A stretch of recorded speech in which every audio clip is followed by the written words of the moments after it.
Obviously, as planners, we manage conflict, right? But it's different when it's an employee and you're controlling their salary, their payroll, their finances. But I do think like once you start seeing any type of red flag that you would not be proud as something is in your brand and business, that is when you have to let them go. And it sucks and it's hard, but it's crucial to your business survival. So definitely hire slow, fire fast.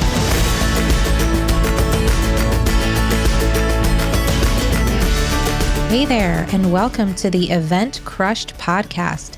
Each week, we'll be chatting about all things wedding industry, entrepreneurship, and how to crush it in life and business.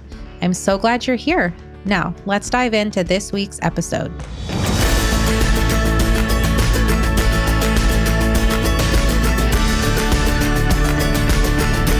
Hello, and welcome back to the Event Crushed podcast. I hope you're having a wonderful week so far, and I'm just so glad that you are tuning in today. Today's guest is someone who I originally met through Candace Coppola's coaching program that I am a part of, WPI, and her name is Taylor Fail, and she is a fellow wedding planner. And I loved getting to meet her through WPI. We actually got to meet in person last year at Wedding MBA. And it was so fun getting to have her on the podcast and chat all about growing a team and expanding, and also how to recession-proof your business and how to make really smart financial decisions when the economy is not in the greatest place. So I think you're going to really love this conversation. And before we jump in, let me introduce her. Taylor is the CEO and lead planner of Lace Bow Bridal Events, an award-winning luxury wedding planning company based in New Mexico. With a background in marine biology and psychology, Taylor brings a unique perspective to the world of weddings, merging data, creativity, and heartfelt intentionality into every celebration she designs. She specializes in working with destination couples to craft one-of-a-kind wedding experiences that are deeply personal, beautifully curated, and never cookie cutter. Taylor is also a passionate educator and speaker known for inspiring fellow business owners with her story, insight, and drive to build a business rooted in authenticity and excellence. And with that, let's welcome Taylor to the show. Hey, Taylor, welcome to the show. I am so excited to have a fellow WPI member here. Super fun. We both were a part of Candace's program. And I'm really excited for our conversation. We're going to be jumping into growing a team, expanding, and then another one of the topics that you had mentioned was about recession resilience, which I think is super important and something I would love to get into a little bit as well. But before we dive into everything, I would love it if you could introduce yourself to our listeners and share a bit about your background in the wedding industry and what you're up to these days. Yeah. Well, thanks so much for having me. It was great to catch up and kind of see where our journey's been together. So I'm Taylor. I'm the CEO and lead planner of Lace Bow Bridal Events. And we are a destination wedding planner and designer based in Santa Fe, New Mexico, mainly focusing on intentional high touch designs for destination couples focusing on wedding weekends. So that's kind of where we specialize. My journey's not always been in the weddings. So I actually have a degree in marine biology and psychology, which is kind of a very different background than what you would anticipate. But with my math and science background, it actually transitioned really easily into planning. So it feels very comfortable, and I feel like it actually makes me more of an analytical planner in certain aspects because I really love just crunching numbers and like the process base. So that's a little bit about like who we are with Lace Bow. Yeah, that's so cool. I love that you have a marine biology background. Yeah. I don't think that a lot of wedding planners would be able to say that. So I No. think that's super cool. I guess I would love to know like what led you from marine biology into the world of weddings. Yeah. So I went into marine biology with the intent of, and psychology with the intent of focusing on animal behavior. So I shifted into veterinary medicine and I actually was a surgical tech and a specialty coordinator for a hospital and had really just been doing weddings on the side. It was a very big passion of mine. And I really got into planning for my own, which I think is like how some planners really get into it. And Mhm. I found that it was very comfortable and easy for me to enjoy that process. And I had a passion for it. And I always thought one day, maybe I'll do this more.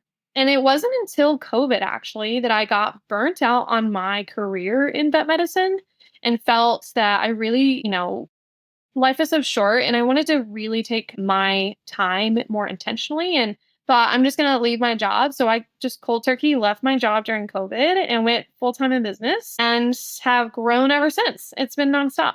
Yeah. Oh my gosh. That's amazing. I'm sure it was like scary to take that leap of just going all in on your Yeah. business, but obviously it's paid off. And now you have a team and you've grown a ton. So I would love to know, like, what did it look like in those early days? I'm assuming it was, you started with just you, but how did you take it from just you? And then what was your first hire? And then what do things look like today? Yeah, great question. So it was just me. And I really at the time had never envisioned kind of this like empire of a business that it's kind of grown to now. When I started, it was very terrifying to leave a job, but I'm actually a huge proponent and encourage people to do it. I think leaving the 9 to 5, if you have a passion for your business, I'm all for it. You can find a way to make it work. And I was able to take on a lot of clients very quickly because of it, because I was lucky that I didn't really have as many clients during COVID when it started. So I didn't really have as many cancellations and postponements as other people. I had more availability to give than other planners who were more established. So I was it was a blessing in disguise at the same time. So I took on, 10, 12 each year to start. So Mhm. my company started in 2020 and slowly took on more and more every year. I actually did 35 weddings in 2022. And Wow. that was what made me decide I needed to delegate. I Mhm. got so burnt out on doing everything alone.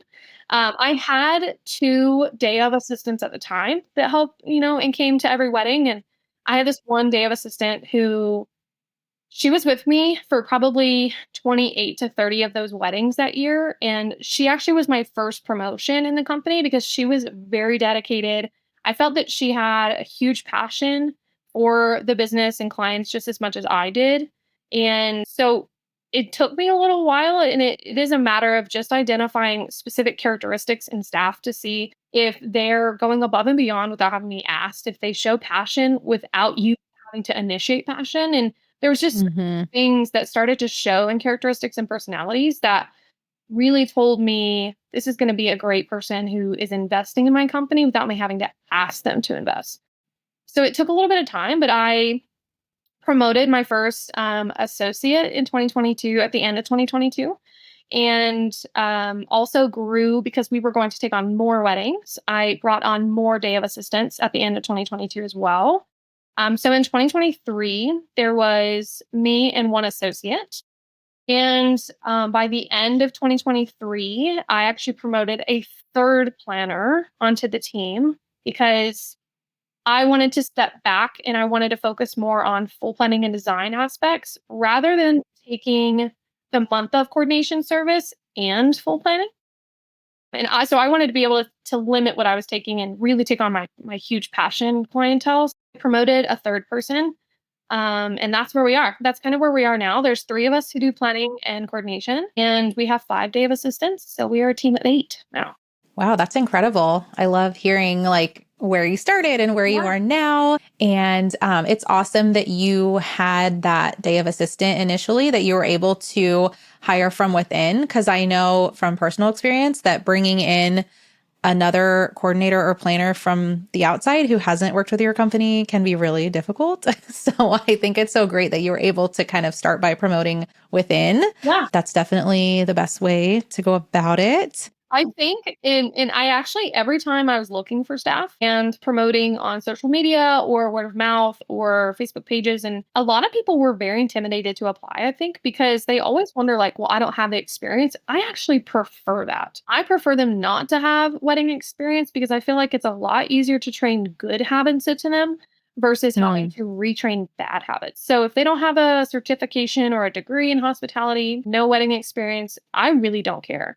I feel like it's so much easier to show them from the start how we do our weddings and how we do our Hmm. process, communicate, and take care of with customer service versus having to retrain and reframe their mindset if it's already established. So I felt like some of the best people that I brought on have had zero experience at all. Hmm.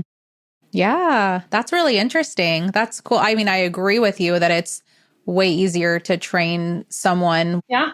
versus somebody who comes in with maybe like experience, but it's not great experience. And then you have to kind of rework it. So, Yeah.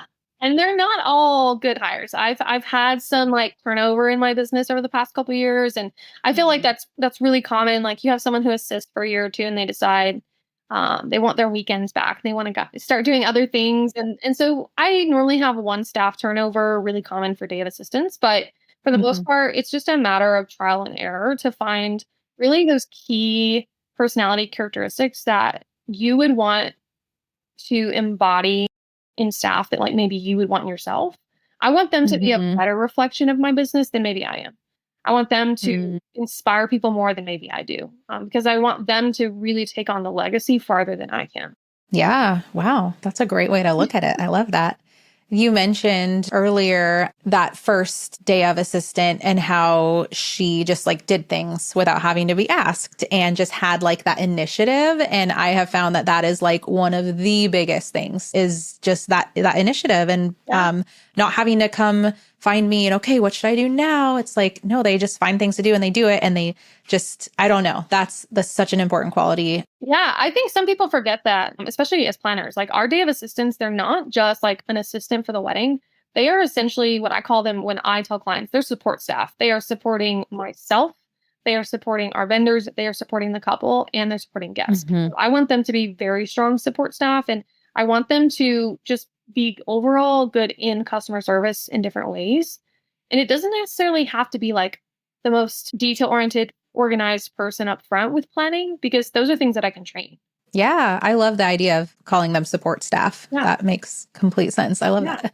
It seems like you have high standards for the level of service that you provide, which is awesome. Yeah. I think that's so great. How would you say that you maintain those high standards within your company as you have grown and added more planners? Like how do you make sure that everyone's getting that same level of service that you want to give?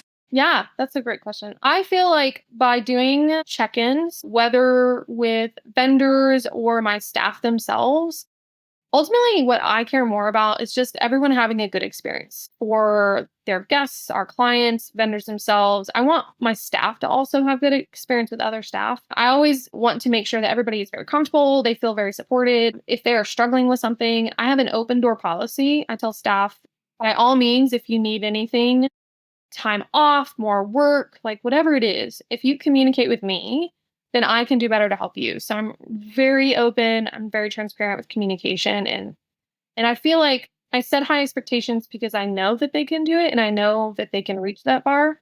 And I want to push them and better them for it. Even if they don't stay with my company for more than a couple of years, I know that whatever skill that they took from my business, I want them to be able to take into a future career or a future business, whether it's their own or I'm just working for something else. So I feel like I do, yes, have high standards, but I feel like they're very achievable. And I feel like just by Mhm. doing check ins, I feel very strongly about having a team retreat every year. I want to, even Mm. though some of my team has been around for a couple of years, yes, they do know how to do a tablescape and setup and maintaining just communication.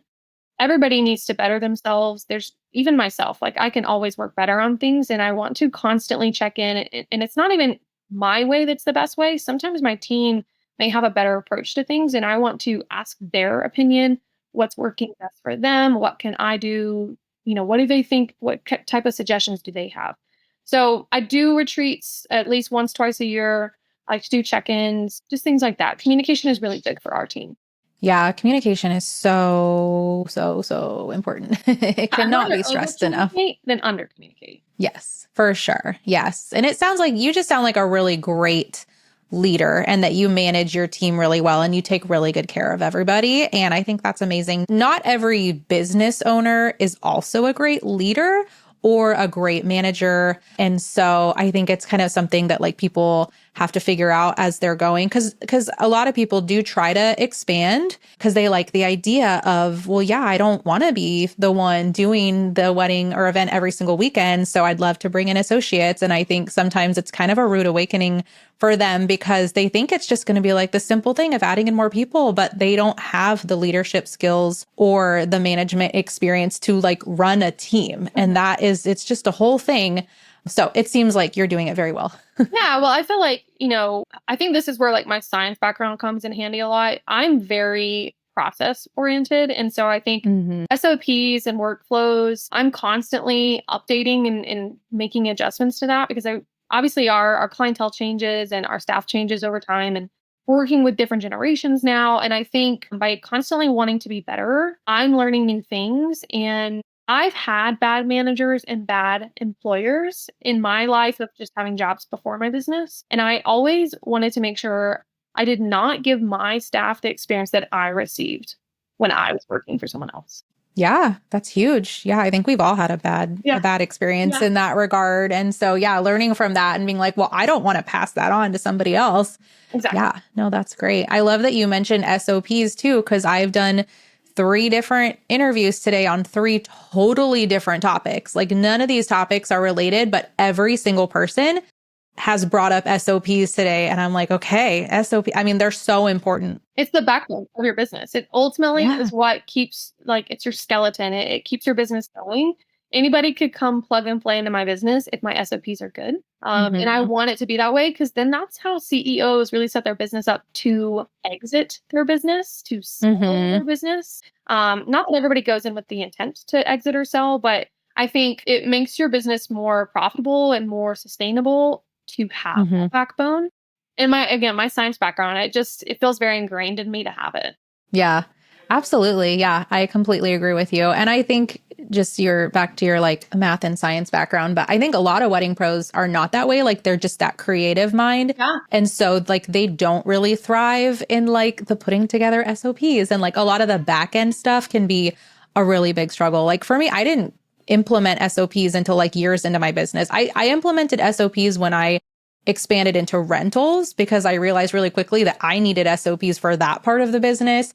And then from that experience, I was like, oh, this is great. I also need to carry this into my Yeah. wedding planning business too, which was great. But yeah, it wasn't something that came naturally to me initially. Like it felt very foreign. And I was like, this is a lot. But it's great that you had that kind of that background. Yeah. I agree. I actually, when I am talking to couples on consultations or to vendors and explaining our business, we are analytical planners first and designers second. I Mhm. love all the pretty things and I love getting to work with couples to design unique experiences, but I am first and foremost an analytical planner because I think it all really comes down to the logistics and the finances need to make sense before your design does. And so we Mhm. focus on that first. Yeah. Yeah. I completely agree with you.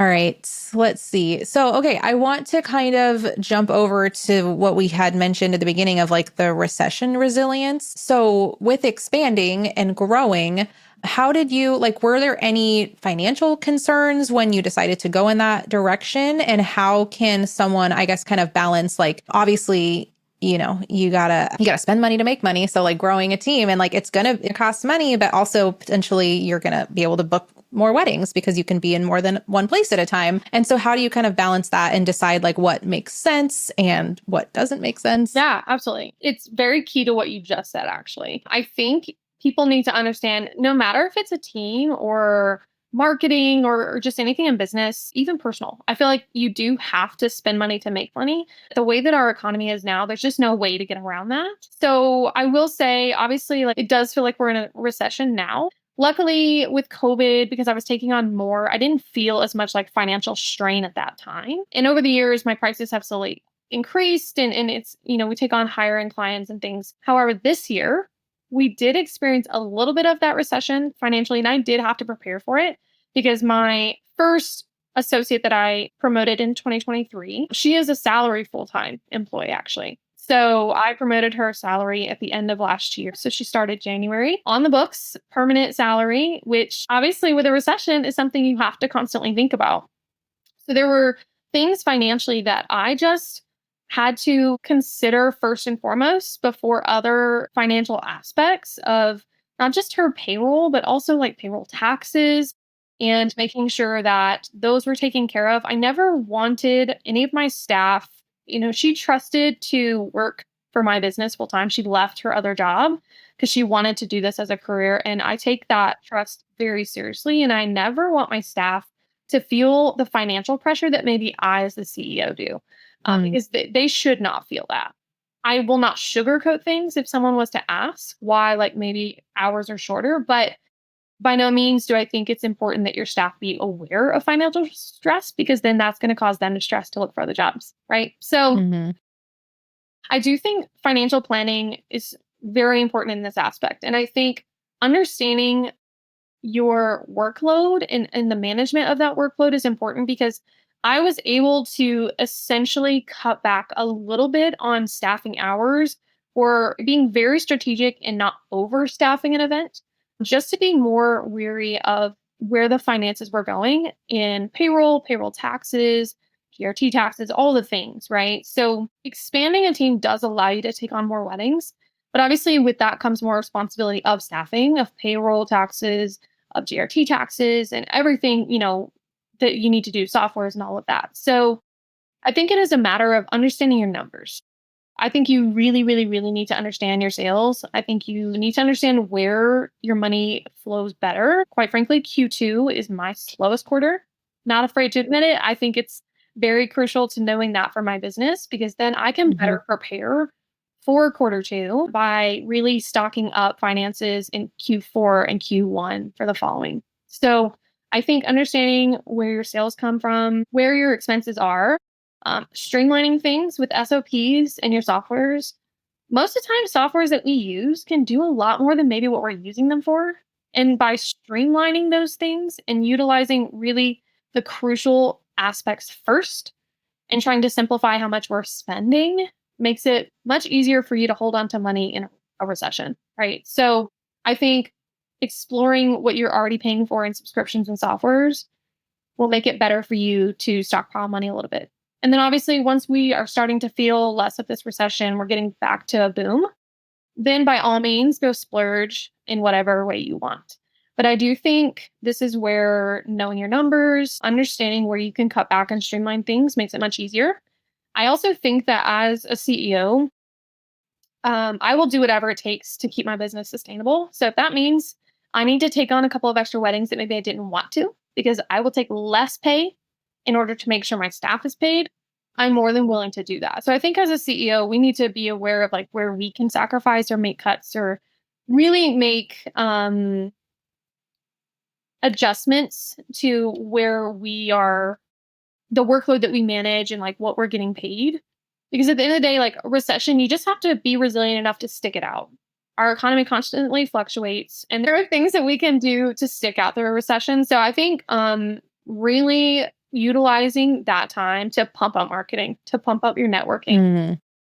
Depending, like I think anyone can do well in any area of marketing if they just put their time into it. Their time. It doesn't necessarily have to be their money. I mean, I've never run ads on Google. I've never run ads on Instagram. But yet I'd say at least 50% of my leads come from Instagram and Google. The other half tend to be more referral based. So I am always very attentive to that aspect of marketing and my network. Your network Mm. is your network. And I think as planners, we are a resource, we are a database for our clients to find other vendors. So, really strengthening the vendor relationships we have pays off.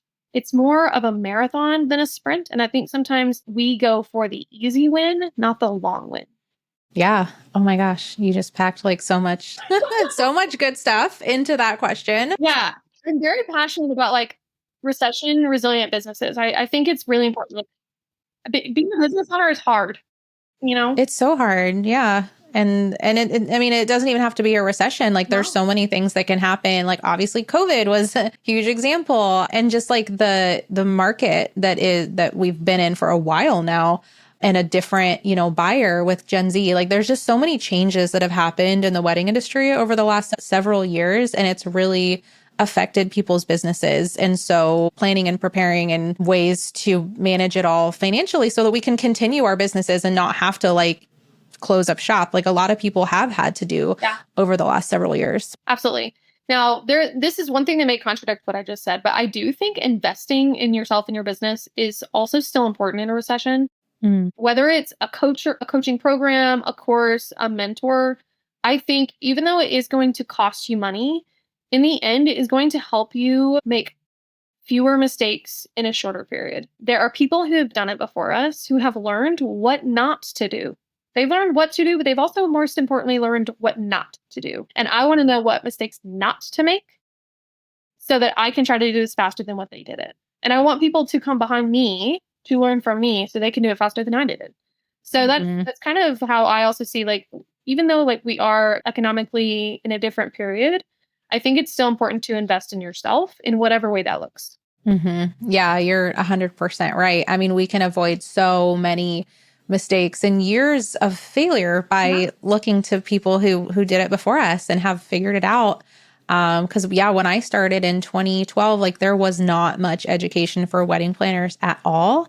And now it's like everywhere you go, there's someone offering, different services for all types of wedding pros and courses and all the things, which is awesome. It can also be a little overwhelming, but it is amazing that there are so many resources now. And like I would have killed for that back in the day. Yeah. And I think when some people think of like investing in themselves in a mentor or coach, I think some people think like that person needs to be like 20 years down the road away from where you are. And that's not the case. It could be someone who's Mhm. just 2 years ahead of you.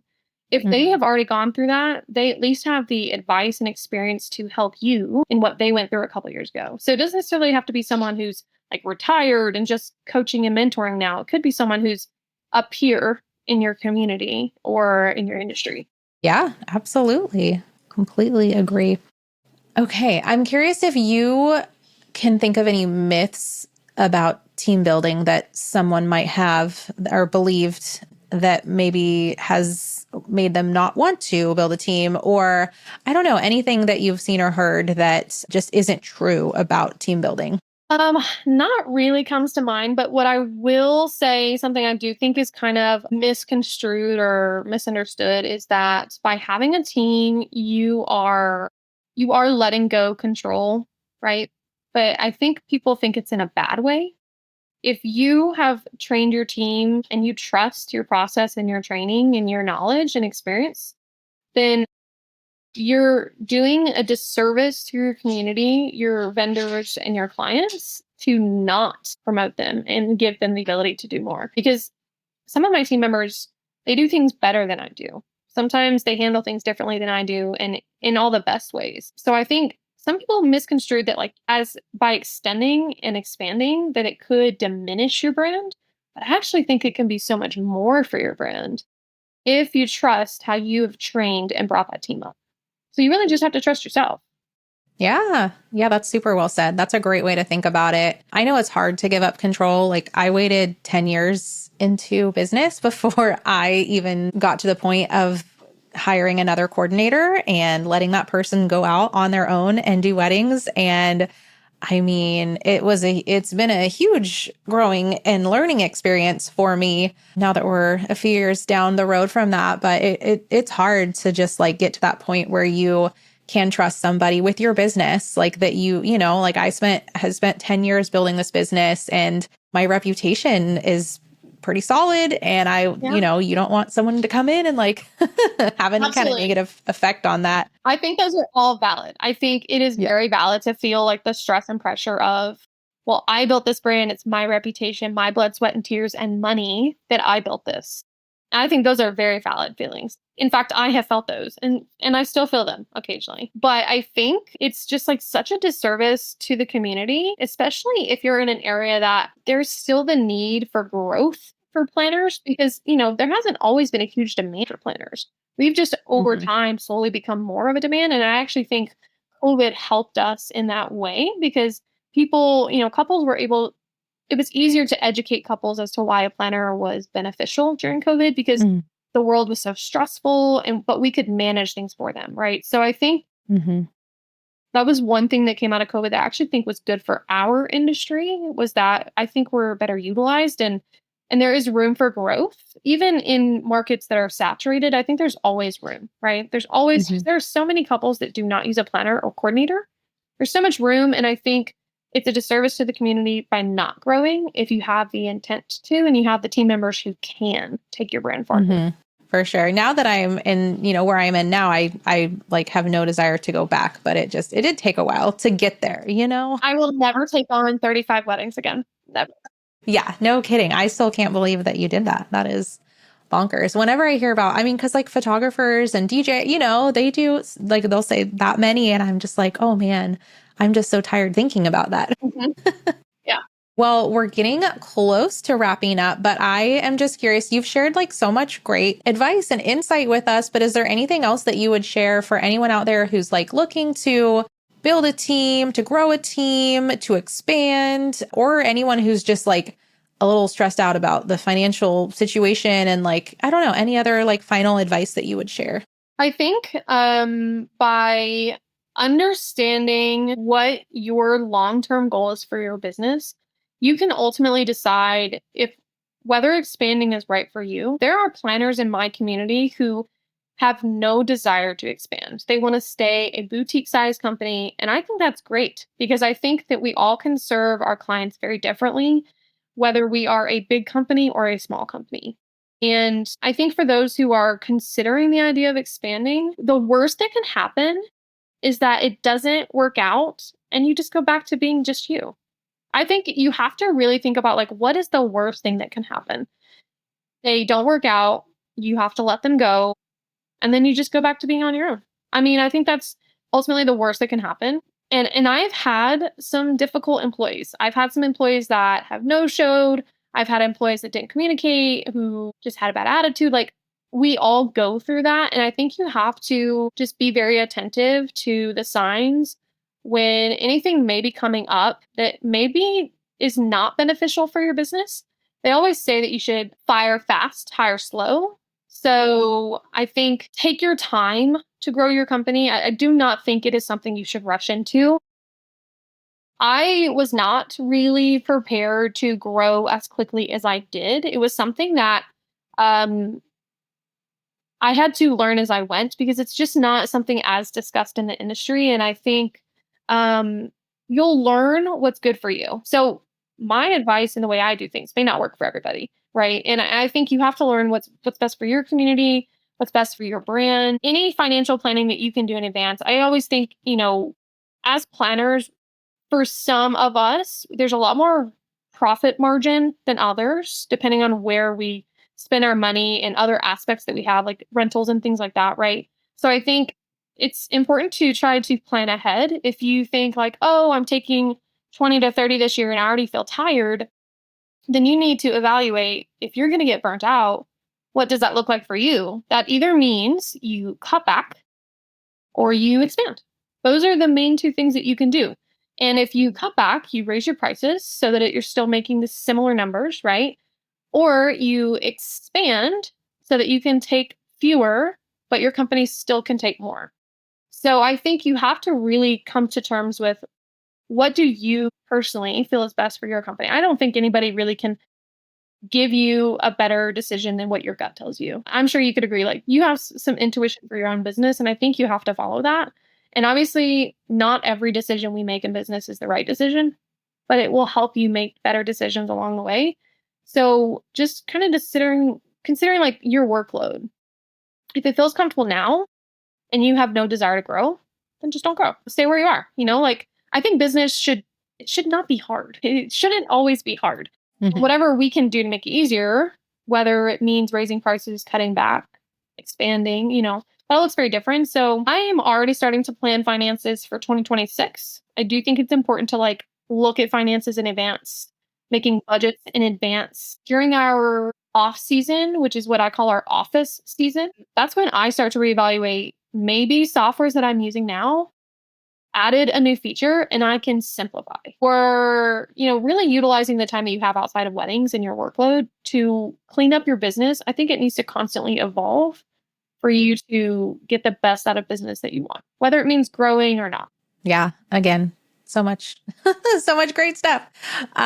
Completely agree. I want to go back to one thing you said really quick, because I think it's so important. The idea of hiring slow and firing fast. That was a big lesson for me, because my first hire for a coordinator, I was kind of in a position of like, I needed another coordinator because we were getting so many inquiries and I didn't want to keep turning so much business away. So I was like, I need to find somebody now, which really put a lot of pressure on me to find somebody in a short time frame, which led to not the greatest situation. But again, I have zero regrets about it, like no regrets at all. I learned so much and it was an experience that I had to go through. But I think that is great advice to take your time, and that if you can hire from within, that's the way to go. But don't rush into it just because you feel like you have to find someone right now. Like it's not, unfortunately, probably not going to end well if you do it in that manner. So learn from my mistake and take your time. It's worth it to take your time and find the right person. Yeah. And absolutely. now I have someone who's fantastic. And she came to me in the most random way by emailing me that we both had the same last name. Oh, yeah. She's like, we're last name twins. Yeah. And she was like, are you hiring? My best staff came to me out of nowhere. Honestly, they came to me. I wasn't like openly looking for them. And those are my best staff. Mm-hmm. I would Yeah. leave my business to my associate planner, who is full-time. Like, she was one of my best promotions that I ever could have done. I do think like it is also important, I think, as business owners, because we are so personable in this type of business, that we get very intimidated to have the difficult conversations with staff and to let people go, or to how to like manage conflict. Mm. Obviously, as planners, we manage conflict, right? But it's different when it's an employee and you're controlling their salary, their payroll, their finances. But I do think like once you start seeing any type of red flag that you would not be proud as something is in your brand and business, that is when you have to let them go.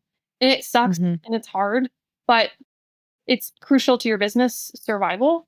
So definitely hire slow, fire fast. Mm-hmm. Yes.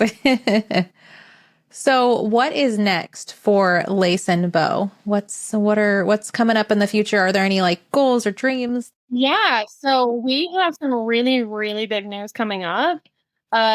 We are doing kind of like a rebrand and an expansion. So we have a lot of new things. I'm also kind of delegating a lot more to my team because I want to really promote and build them into their careers in the company, and allowing me to be more intentional about the projects I take. So I'm going to be focusing more on, I'm actually going to start my own podcast.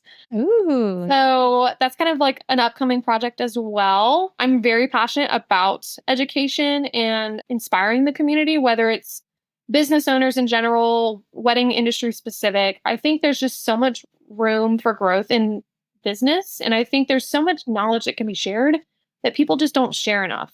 And I want to try to break up that. And I want to do something, whatever I can do to help. So moving more into education, podcast, and just kind of sharing my wealth of knowledge, even though it's not as much as I would like it to be. But yeah, that's kind of what's next. That's so exciting. I love it. Yay for a podcast. Yeah. Obviously, I'm very pro podcast. They're so much fun. And obviously, you do have so much wisdom and knowledge to share. And I'm sure a ton of people will find a lot of value in it. So that's so exciting.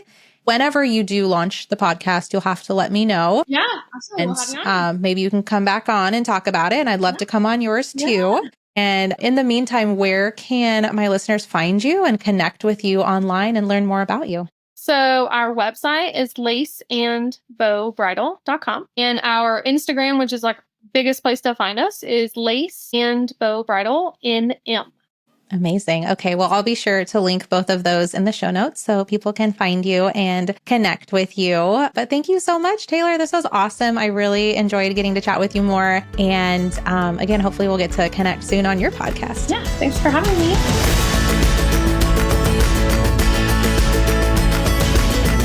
Thank you so much for tuning in to this week's episode of the Event Crushed podcast. I hope you found value in this episode, and if you did, please consider sharing it with a wedding industry friend. We also hope you'll consider leaving a rating or review for the show to help other listeners find it.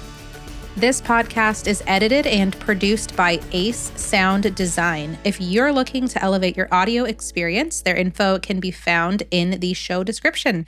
As always, thank you for listening, and please connect with us on Instagram if you haven't already. Now, get out there and crush it.